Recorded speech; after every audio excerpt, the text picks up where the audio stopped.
We find a very interesting medrash towards the end of Parashat Pekudei, that relates, the process of the assembling and the building of the Mishkan.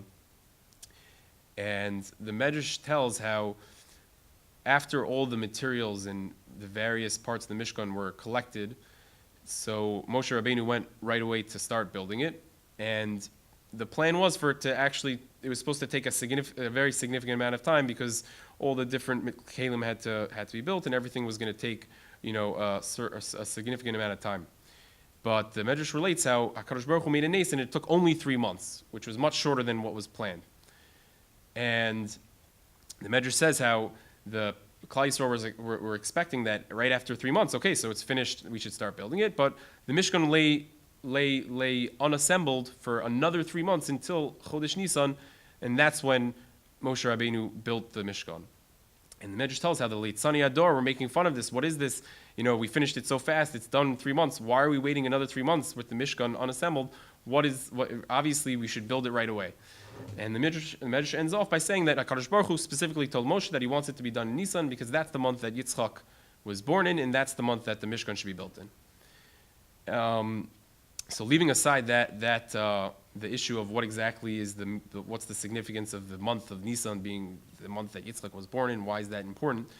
The obvious question on the Medrash is what is Pshat? Why is it that HaKadosh Baruch Hu made it that it specifically happened this way, that there was a 3-month interim in which the Mishkan was just lying there and not assembled? What was the point of that? What was the point of making a nes to have it speed up just to have the whole process delayed for 3 months?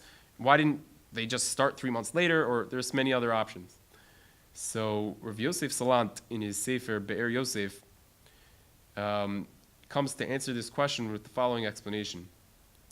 He says that we know that there are many Ma'amari Chazal and Midrashim that talk about how the Mishkan was specifically coming as a response and a kapara for the Chet HaEgel.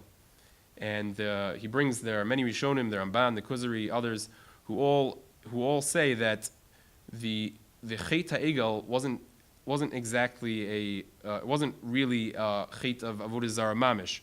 What really happened was that Klal Yisrael they thought that Moshe Rabbeinu wasn't going to come back, and they were missing that intermediary. They wanted something to replace Moshe Rabbeinu. It wasn't that they were trying to abandon Avodas Hashem and go after some Avodah Zarah. They wanted to stick with that, with being Oved HaKadosh Baruch Hu, but they needed some sort of replacement to be that intermediary in the middle. And the Rishon explained that the chait is that they didn't do it b'tzivoy Hashem. They didn't wait to see if that HaKadosh Baruch Hu should be mitzvah, what they should do. They just by themselves decided to do this plan, and that was the Chet HaEgel. Says the Yosef Salant, that is exactly what this Medrash is coming to. That is exactly what the Mishkan was coming to be a response to, and that is what this Medrash is coming to hit home. That Hashem made it that specifically the Mishkan should finish way before they were going to build it, so that Klal Yisrael would be in this position in which they would say, okay, well, we want the Hashras HaShechina right now. It makes sense to us that we should just build it right now. And HaKadosh Baruch Hu would be saying, no, wait another 3 months, leave it there. I want it to be done in Nisan. And that way it would be, building them, training them into this way of thinking of, we don't do things just because it makes sense to us and because that's what we feel will be best for the Avodah. We have to do the way Hashem commanded it. And we find this idea in other places all over the parshas of the Mishkan, right? For example, the Malbim says that we find that there were extra donations, that the people brought extra when they were donating towards the Mishkan. Moshe Rabbeinu had to tell them to stop. So he asked the question, why stop? Why not just accept all the extra?